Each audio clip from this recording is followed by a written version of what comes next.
Začejková, Sportklub Plavecký areál Pardubice, 7. Sára Doležalová, KL Sport Teplice a 8. Radana Saková, Bohemians Praha.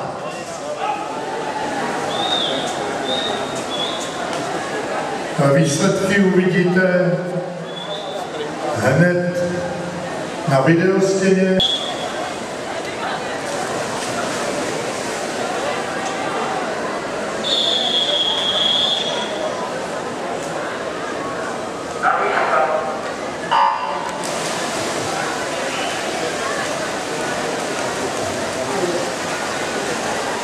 Ve třetí rozkladbě poplavou 1. Tereza Novotná, Vodní stavby Praha, 2.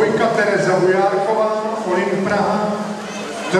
Berenika Vebrová, USK Praha, 4. Pavla Kotěšovcová, Bohemians Praha, 5. Natálie Králová, Olymp, 6. Anna Hamsíková, SK Slavia Praha, 7. Daria Alduninová, Motorlet Praha a 8. Monika Venturová, USK Praha.